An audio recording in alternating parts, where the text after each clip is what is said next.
Recently, the Supreme Court of India decided that in the case of Muslim ladies as well, living in India, even if they're divorced, they are due alimony from their husbands. That created quite a lot of row in India. Row in India, and particularly from the ulama, who are now pressing the government that the law should be amended and that the Muslim women should be deprived of this right of alimony as long as they've been paid their meher and the period of iddat has passed. Hazur has any comments to make on this? Yes, in fact, you can please sit down. Okay. When I first heard of it, I appointed two Ahmadi scholars to thoroughly investigate the whole matter from the point of view of Islamic jurisprudence and write articles on this. So after receiving those and some instructions, we prepared a representative essay on this subject, representative of Jamaat Ahmadiyya's view. And I sent it to Qadian to have it published from as our point of view. So, in reality, no government has a right to interfere in religious matters, generally speaking, and the people should be left to their own religious practices and religious views, unless they violate other people's laws. Now, if Christian laws, in some ways, are not kind enough to men, to some Christian men, what right I have to interfere and say, no, Christian men should get more right? If Christian laws are not in any way,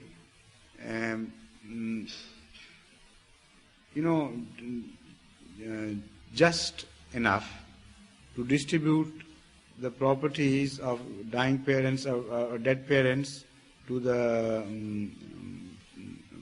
children equitably, what right has as a Muslim to insist, or a Muslim government to insist, that the laws of inheritance as enunciated by the Holy Quran will be applicable to the Christian children as well? This is wrong. So in principle we disagree with the interference of the government. But on the other hand, we must bring into focus the malpractices of the Muslims in India with regards to the Islamic laws. Now, when they avoid Islamic laws in spirit and create ugly situations where the rights of women are trampled upon in the name of religion, and in the name of such a beautiful religion as Islam too, then something should be done to rectify the situation. If it is not done by Muslims, then the governments who see to the general rights of their people, their public, get a sort of edge into the matter, a foothold where they can attempt to redress things. So this is exactly the situation which invited this decision.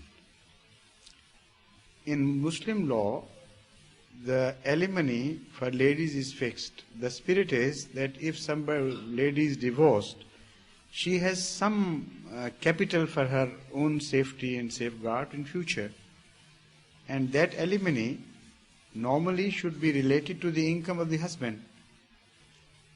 If this is not carried out in spirit, then two ugly situations evolve.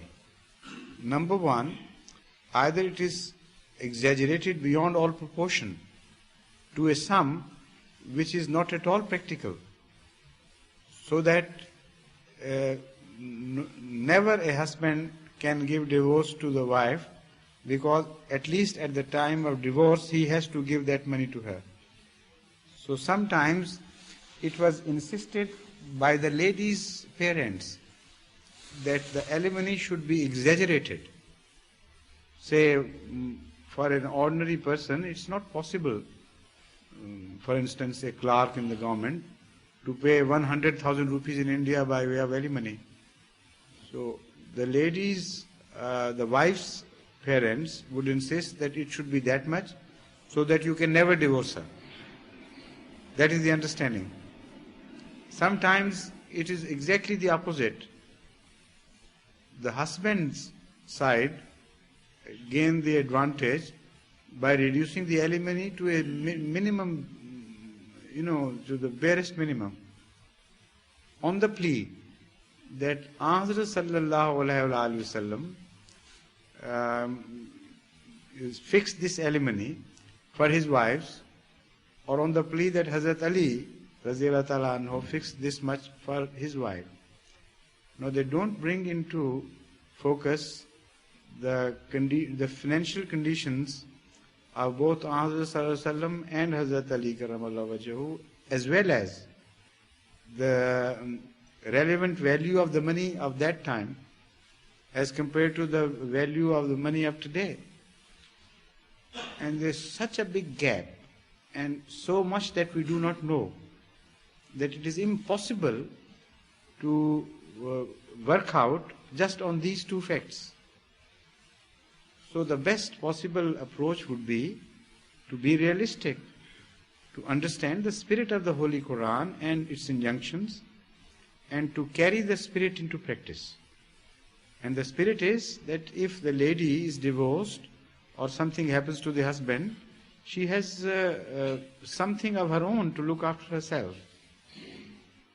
Now, if that spirit is not carried in India, and the government comes across cases, very pitiable cases of ladies suffering a lot, who have been divorced and nobody is there to look after them or guarantee their respectable living, so the government would get a handle to interfere in such matters. So the fault is on both sides. But still, in principle, one should deny this right of the governments to interfere. What they should have done was much better, is a much better way we can propose. They should have insisted that the Islamic injunctions should be carried in spirit, like it is done in our community. Hazrat Muslim Maud also faced this problem, so he worked out a formula and said that according to the Islamic spirit of alimony, I propose that the minimum should be 6 months' income of the husband. And normally it's better if it is 1 year's income of the husband. And if the alimony is fixed between the two, it would become a reasonable amount which could be employed. And moreover, according to Ahmadiyya approach, this alimony is not only given at divorce. In fact, the moment the girl and the boy get married, the alimony is due. So that if it is more welcome if the husband pays the alimony immediately after the marriage, or sometimes even before the marriage is carried out. I mean, that ceremony is solemnized. In that case, that would be a capital sum for the lady. She could employ that capital and increase it for untowards times. So this is the best explanation of this situation which I can make. But as far as the scholarly discussion from Islamic jurisprudence point of view is concerned, there is so much to be referred to the original books that I don't remember it, by heart, so I have not indulged in that sort of discussion.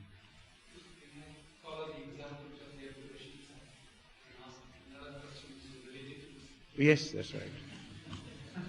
I thought you were going to demonstrate his case. He's more than capable. I was afraid. Yes.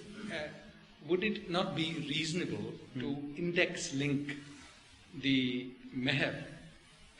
When I was married 45 years ago, the meher was fixed at 6 months' salary at that time. And in 45 years' time, due to inflation... No, by the way, by the word alimony, I perhaps misunderstood you. I had dowry in mind. Is the word alimony also applicable to dowry? No, in the Supreme Court decision, Yes. they have differentiated between the meher and alimony. No, but generally speaking, could they mean one and the same thing? Not really, sir, not No. to my mind. So, No, I my mind is should be different. corrected there then. Whenever I said alimony, in that context, I meant dower or dowry. Yes, sir. Not alimony, which is given after separation by way of maintenance. They are two different things. Quite right. So alimony in Islam is for a limited period after the divorce. It cannot be extended beyond that period. But the remedy which I had in mind was dowry, not alimony. I understand. So you better replace the word dowry This with is what I alimony, understood. alimony with dowry, and then the thing will be I all right. understood that. Yes, please.